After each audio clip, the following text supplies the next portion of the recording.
Which players are in and which players are out for the Rangers in their second round series? Will Filip Chytil improbably return to the lineup? Will Matt Rempe remain in the lineup? We discuss on today's episode of Locked On New York Rangers. You're Locked On the New York Rangers, your daily podcast on the New York Rangers. Part of the Locked On Podcast Network, your team every day.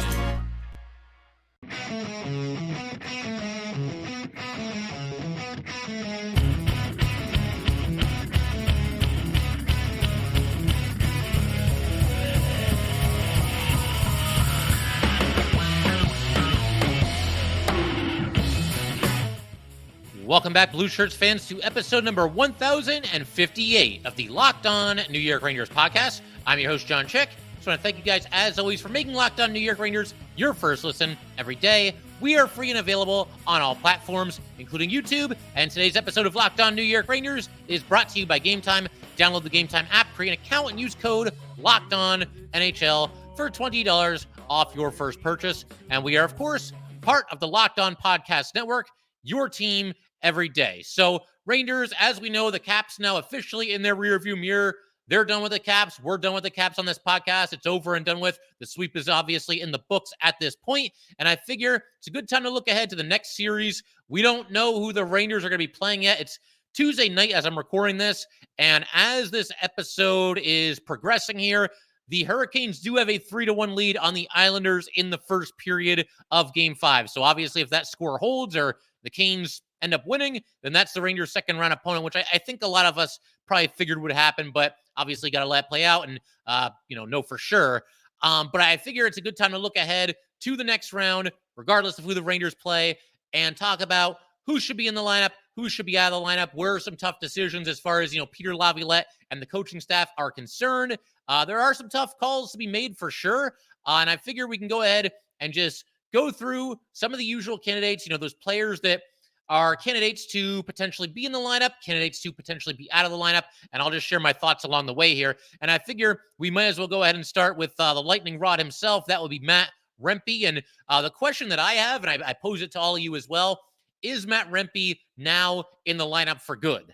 We saw him play against the Capitals all 4 games. He was in the lineup, in place of Jonny Brodzinski, and I do feel for Brodzinski, but, one way that I always look at this, when you're not sure, which player should be in the lineup, the best thing you can do, I think, is look at it from your opponent's perspective, look at it from the Caps perspective. Who would they rather have in the lineup, Brodzinski or Rempe? I guess that they would rather have Brodzinski in the lineup, take their chances with him, and not have to deal with Matt Rempe. And it's probably going to be the same thing in round 2, regardless of who the Rangers play. Again, it looks like the Canes, but I don't want to say anything for sure just yet.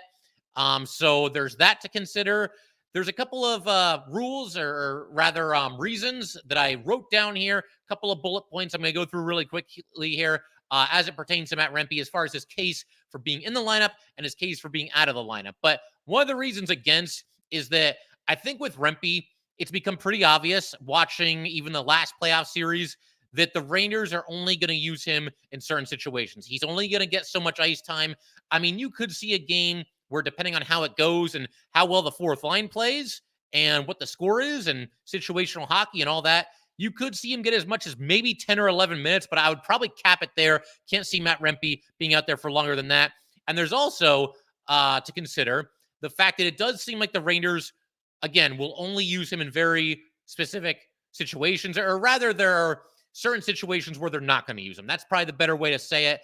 When you look at the Rangers late in these games in the last playoff series against the Caps, and even going back to the regular season as well, it's obvious that they don't want him out there when they're, trailing by or when they're protecting a 1-goal lead late in the game. We saw Mika Zibanejad do some double shifting with the fourth line, and understandably so. Matt Rempe is very young, very inexperienced. As much of an impact as he's made, and as much as fans of the Rangers and fans of other teams are kind of hung up on everything that Matt Rempe does, this kid's only played now 21 career NHL games. That includes the 4 playoff games from the last round. But he's a 21-year-old former 6th-round draft pick. It makes sense. He's still got some learning to do and whatnot. But that is a reason why you could make a case against Rempe, is that they're just not going to use him in certain situations. Not late when they're up by a goal, not late when they're down by a goal. Certainly if we get an overtime game, I don't think Laviolette is going to be dying to, throw Matt Rempe under the ice in a situation like that. But let's shift our attention to a reason for Matt Rempe. The Rangers, very simply, they win when Matt Rempe is in the lineup. Now, of course, I don't want to make it sound like, that they'd be like completely lost without him. Obviously, the Rangers, long before Rempe made his debut, were already having an excellent season. And I don't want to make it sound like the Rangers were a bubble playoff team and then Matt Rempe was put into the lineup and they shot to the top of the standings. It was nothing quite like that. But the Ranger record when Matt Rempe is in the lineup, and again, this includes this first round playoff series, is now 14-2-1. It gets to a point where that becomes very, very difficult to ignore. And clearly, Matt Rempe has made a positive impact on this team. Nowhere more evident, apparently, than the win-loss record. And look, they would have won a lot of these games even without Matt Rempe. That's fair to say, too. But the bottom line, when he's in the lineup, they have been winning. And I do think he gives them a spark and he does give them a jolt. So that's a reason for Matt Rempe to stay in the lineup. A reason against Matt Rempe is that the Rangers might not need him as much in this series as they would against the Capitals. You think Rangers-Capitals, you think ugliness and nastiness and rivalry game and emotions are going to run high and there's going to be some fireworks. And obviously, Tom Wilson, you need somebody out there to hopefully counteract what he does. If Wilson contracts rabies like he seems to do a couple times a season, it's nice to have a Matt Rempe on the ice that can deal with that if the situation calls for it. Now, with the probably Canes, maybe the Islanders, it doesn't seem like there's as pressing of a need for Rempe. Maybe more so against the Islanders because, they got Matt Martin and again, it's Rangers Islanders. You never know, what could light the fuse on just a crazy game where you want an enforcer out there. With the Canes, it gets nasty between the Rangers and Canes too. It's still a good rivalry, a Metro Division battle every single time. But I don't think there's as pressing of a need for Rempe to be in the lineup against the Canes or probably even the Islanders in the unlikely event that the Islanders win than there is for a team like the Capitals. So that's a reason against it. One more reason for Rempe, and then we'll move on to Filip Chytil, talk about him and the prospect of him possibly getting back into the lineup. Another reason for Matt Rempe, bottom line, physicality matters, and it especially matters in the playoffs. You see when Rempe is on the ice, there's a certain trepidation from opposing players, especially when the puck is dumped into the attacking zone for the Rangers, and Matt Rempe's going in there, and he's bearing down, and, maybe there's a 50-50 puck, or maybe a defenseman has it, behind the goal line, and Matt Rempe's bearing down, and there's a certain uneasiness from other players where, they don't want to get hit by this freight train. They really don't. And that being the case, we've seen some defensemen kind of fumbling the puck behind the goal line, and I think that kind of impact, if you take him out of the lineup, that is lost a little bit.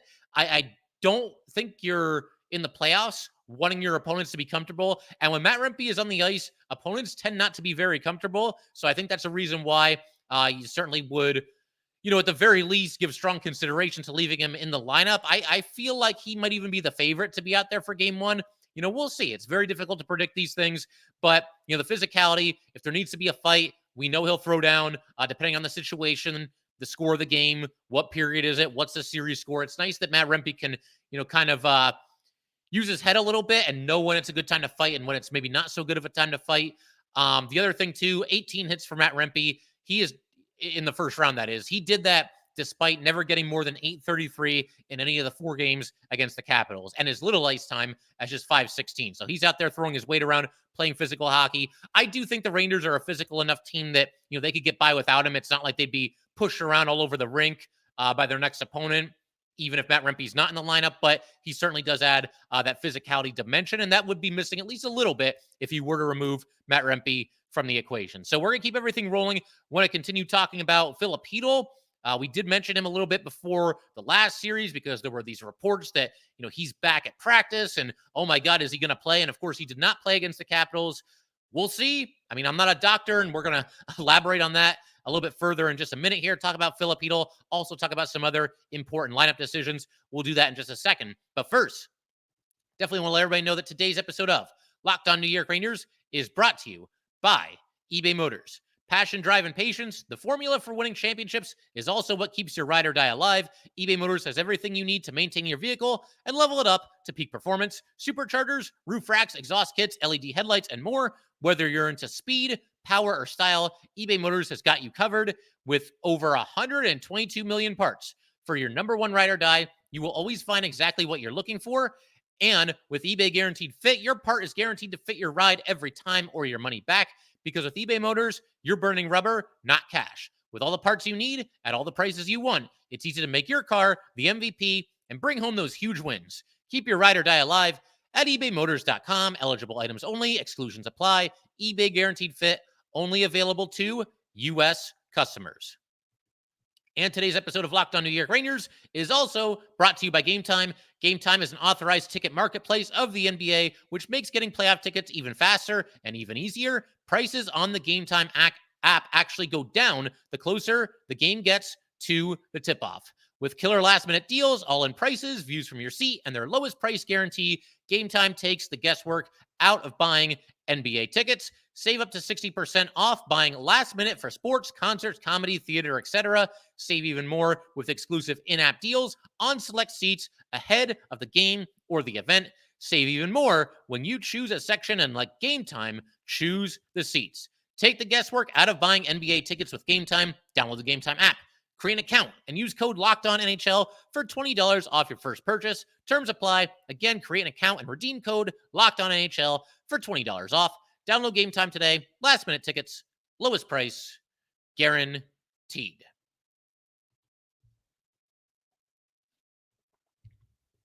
All right, let's go ahead and keep everything rolling here. I do want to turn our attention back to Filip Chytil and, the million-dollar question. Are we going to see Filip Chytil at some time during these playoffs or not? Certainly, it's one of those situations that it could go either way, and certainly also seems like the Rangers are playing it pretty close to the vest. Obviously, Laviolette's going to get asked about Filip Chytil every so often, but, he's not really revealing what the plan is. We're going to do the same thing with Heidel here that we just did with Rempe. Couple of reasons why you can maybe make a case against Heidel. Couple of reasons for Filip Chytil as well.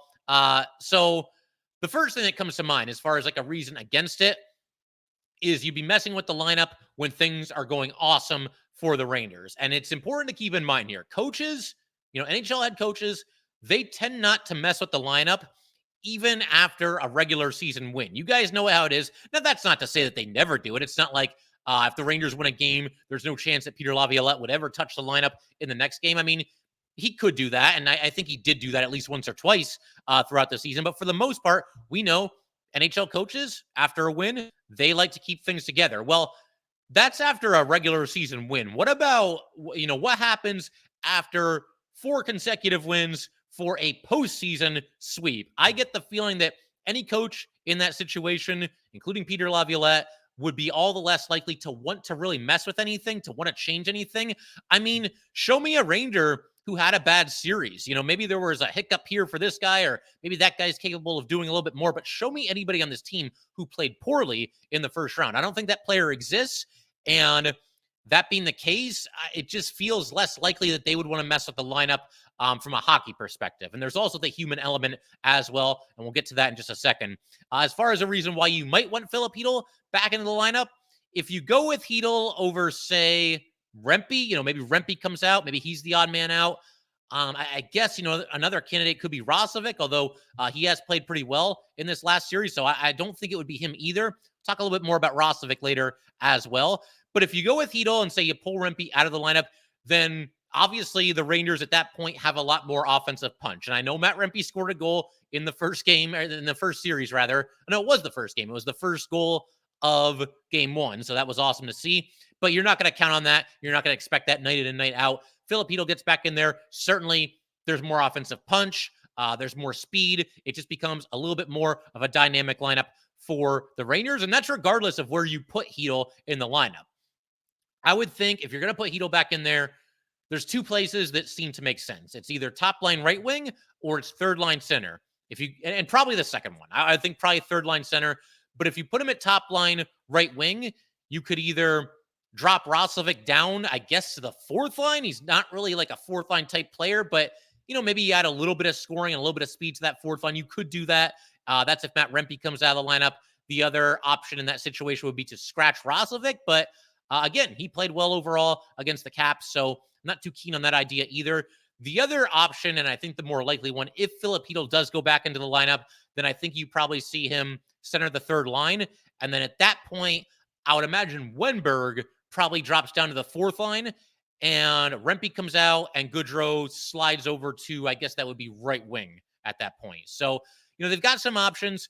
But regardless of where you put him in the lineup, obviously the Rangers have more offense if you go with Filip Chytil over, say, I don't know, Matt Rempe, probably even maybe not Roslovic. Roslovic did have 4 points in the last series, but the bottom line with Filip Chytil, it's a faster team, a more dynamic team, a team with more scoring punch.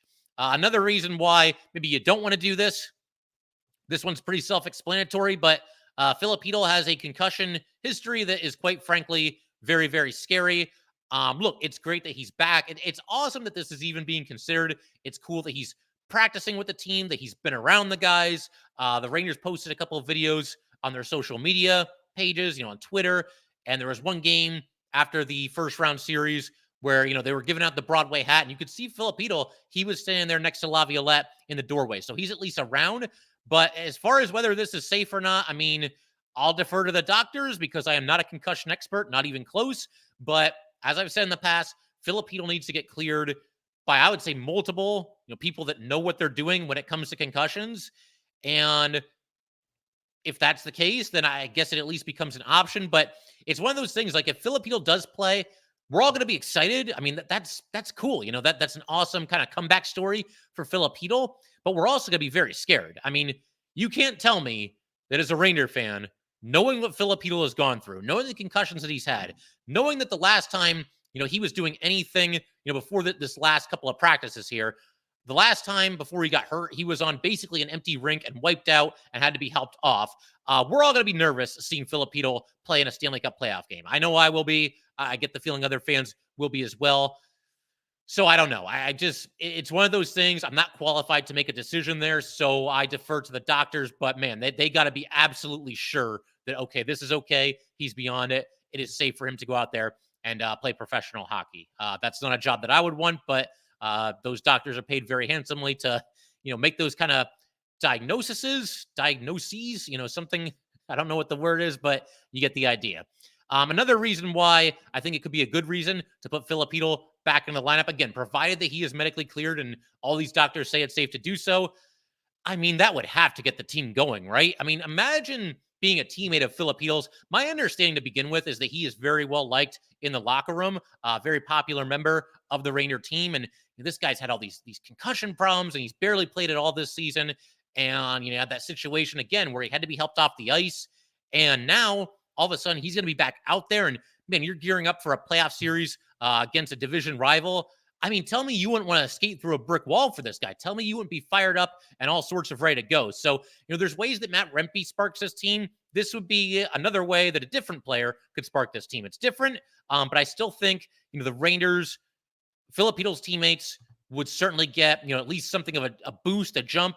And I realize they just swept a team, so maybe they don't need it that badly, that they look good anyway. But I got to believe if Filip Chytil's in that lineup, everybody on that team is going to have at least a little bit more spring in their step, for the aftermath of him returning to the lineup. So a lot to consider. And we got a couple other lineup decisions that I want to go through. Going to go rapid fire at the end of today's episode before we call it a night here. And we will do that in just a second. First, though, we would definitely like to let everybody know that today's episode of Locked On New York Rangers is brought to you by Monopoly Go. All right, game off. We got to pause here to talk more about Monopoly Go. I know what you're saying. Flag on the play. You already talked about that, but there is just so much good stuff in this game. In Monopoly Go, you can team up with friends for timed tournaments where you work together to build up each other's boards. The more you win together, the more awesome prizes you unlock. And there's so much to get. Unique stickers you can trade with friends to complete albums for big prizes, cool new playing pieces to travel the board with, hilarious emojis for taunting friends when you smash their buildings or heist their vaults. Plus, Monopoly Go feels new and exciting every day with constantly changing tournaments and challenges. A ton include their own unique mini games like digging for treasure or a robot pachinko machine. And there's always new timed events that help you win big, like massive multipliers for everything you win or rent frenzies. There's always something fun to discover in Monopoly Go, so get off the bench and go download it now for free on Google Play or the App Store. Game on. All right, let's go ahead and keep everything rolling here. Want to talk about a couple other lineup decisions, a couple other players that you could believe maybe there would at least be something of a chance that they could be the odd man out for game one of the next playoff series. One guy, and I talked about him a little bit earlier in the episode, is Jack Roslovic. Now, we did see him as a healthy scratch once down the stretch in the regular season, and there were times where he didn't really look that good, and I think you can chalk some of that up to obviously being on a new team, new city, new teammates, new surroundings, new system. You guys know the drill. When you get traded at deadline, typically there is at least something of an adjustment period for a lot of these players. I didn't think that him being a healthy scratch in the playoffs was something that was completely off the table, but watching him play against the Caps, I thought he really looked good out there. I've been impressed. He had a huge goal in game 2. It was the very end of a power play, scored from a very sharp angle in that situation, just an absolute snipe. Went top shelf. Huge goal there by Roslovic, and clearly his biggest moment thus far as a Ranger. Something else that's impressed me about Roslovic is he seems to be able to operate really well in tight spaces, and that sounds like playoff hockey. Obviously every inch of the ice is just that much more contested and that much more fought over when it comes to postseason hockey. And it feels like he's able to just kind of operate very well, even with guys kind of in his face and not having a lot of room to operate. There's a couple of times where, Roslovic has had the puck at the top of the Rangers zone, and he's had to basically just, scoot from one side of the ice to the other side along the blue line. And he's able to do so even with defenders pretty close for him, pretty close to him, while also protecting the puck. So there's that. There's also, he has excellent speed. That's on full display every time the Rangers play. Very good passer as well. So I'm not really too keen on scratching Roslovic. It's one of those things where I think as long as he keeps playing well, he should be safe. And he somewhat quietly in the first series had exactly 1 point in every game. 2 goals, 2 assists. We talked about, the big goal in game 2. He also had the series clincher in game 4. Yes, it was an empty netter, but his empty netter's goal was pretty impressive. He had to get the blue line and kind of, make his way to the net. There were a couple defenders in his way, and he took the shot, was able to get past everybody into the net and seal the deal. So I don't think I'm taking out Roslovic. He's looked pretty good. Another player that I want to talk about, and he's sort of the odd man out looking in right now, but it's Jonny Brodzinski. It's possible he's back in the lineup. If all the stars align perfectly, then Brodzinski could get back in there. I like Brodzinski. It's a cool story.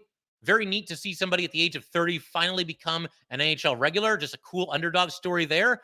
Brodzinski could get back in there if Filip Chytil is not either cleared to play or the Rangers just don't feel comfortable putting him out there. If Filip Chytil doesn't play for any of those reasons, it's possible that maybe they put Brodzinski back in there over Matt Rempe, just again, feeling like they may not need Rempe for this upcoming series. We'll see. I think Rempe would still be my choice, but I think that's something that's at least possible. The other, lineup decision that I'll kind of give an honorable mention here, even though I don't think it's really much of a debate at this point, but I know there's some big Zach Jones fans out there. I know a lot of us really like Zach Jones. Gustafsson versus Jones. I'm sorry. I don't see any kind of a change being made. You got to figure, the other 5 defensemen, they're not going to scratch any of them. There's just no way. One of their games would have to just completely fall off a cliff. And obviously it's nice knowing that Zach Jones is there and he's available just in case anybody gets injured or anything happens. But Zach Jones is going to be the odd man out in favor of Erik Gustafsson. I think Gustafsson overall has played well. As far as number 6 defenseman in the league, again, I think he's a pretty solid one for the role that he plays for the Rangers. He had 2 assists in that, first series, the 4-game set there against the Caps. He was also a +1. Did a little bit of hitting, 5 hits in 4 games. It's not a great amount, but you're not really expecting a ton of physicality for Gustafsson. At least there was a little bit of it. And he made a really nice play at the end of game 4 on the doorstep, preventing what could have been a game-tying goal for the Capitals. And then we may have been in overtime and all losing our minds for that. So a good play there by Gustafsson. And like I said, I do think he's safe as we head toward round 2 here. The other people that are safe as far as forwards go, I mean, some are so obvious. Like, obviously, Panarin, Kreider, Mika. Yeah, I get the feeling those guys are going to play. But as far as guys like, Vesey, Goodrow, Wenberg, I mean, you could throw any of them out there as like a real dark horse candidate. But realistically, I don't see that happening. I think they really value Wenberg's defense. As we mentioned in a recent episode, Wenberg's line was not on the ice for a goal against in that entire first round series. So that's nice to see. I've talked about before how with Wenberg, like it feels like when he's on the ice, the Rangers are never going to give up a goal. I think I tweeted that after game one, and indeed, his line never gave up a goal the entire rest of the first round there. Barclay Goodrow has played very well. I mean, they haven't scratched him all season. He's played the best hockey that he's played all season, down the stretch in the regular season and now also in the playoffs. They're not going to scratch him at this point. VZ, I mean, he could always be a dark horse, but I think they value his work ethic, his penalty killing, the fact that he is capable of scoring on the fourth line there. When you look at that fourth line, he had a goal in game one. When you look at that fourth line, VZ, Goodrow, Rempe, I mean, fourth lines, you're not looking for offensive fireworks necessarily, but of those three forwards, he's probably the most likely to give you a little bit of offense, and I think the Rangers probably see that too, and I just can't see them making him a healthy scratch at this point. He was earlier in the season in favor of Tyler Pitlick on opening night, so look how far we've come from that. But yeah, VZ should be safe as well. But my verdict, give me the same lineup. I just can't mess with the lineup after a sweep. If Filip Chytil is cleared and they feel good about putting him out there and he's ready to go, then there's certainly something to think about. But I just would have a really hard time messing with the lineup right now. That was a really convincing sweep that the Rangers had over the Caps. And so I'm going to stick with that going forward. Again, with Heidel, I'll defer to the doctors who know much, much more about concussions than I ever have or ever will. If he is cleared, then there's a decision to be made, and we'll cross that bridge when we get to it. With Rempe, there's situations in the game where they're not going to feel comfortable using him, but you know what? If they get into an overtime game or it's late in the third period and it's a close game and they don't want to put Rempe out there, you've still got 11 other very capable forwards. You can double shift somebody like a Mika Zibanejad, and I think you'll be fine. I don't think Rempe not being on the ice in those situations is something that's going to kill the Rangers. So I figure we can call it there. Did want to mention, though, again, we got some time. It'll be here before we know it, but we do have some time between now and game one of the next Ranger playoff series. So call for mailbag questions. If you guys have anything you'd like me to cover, any questions you would want answered on the podcast, feel free to send them my way. You can DM them to me on Twitter or email them to me at the Locked On NHL official email, which I always give at the end of every episode, and I will do today as well. The other bit of news here, nothing is set in stone. We're in the early stages of this. We might be getting a former Ranger as a guest on the podcast between now and round two starting. It's very early. He actually just emailed me back, and I emailed him a little while ago. So we'll see if we can set that up. Hopefully we can. For those of you keeping score at home, we've had 3 former Rangers on the show in the past. That would be Tom Laidlaw, Jason Strudwick, and Marty St. Louis. So this individual will be the 4th. We're going to keep it a secret for now, but I am hopeful that we can pull this off sometime later this week. We'll see how it goes. No promises, but again, I am hopeful. So we'll cross that bridge when we get to it. Once again, as always, thank you guys, as always, for tuning in to the Locked On New York Ranger podcast. If you'd like to get in touch with this podcast, please send an email to lockedonnyrangers@gmail.com. Once again, that is lockedonnyrangers@gmail.com. Definitely give us a follow on Twitter as well, at @LO_NY_Rangers. Once again, that is at @LO_NY_Rangers. And definitely subscribe to the Locked On New York Rangers YouTube channel. Thanks again, guys. I will see you next time.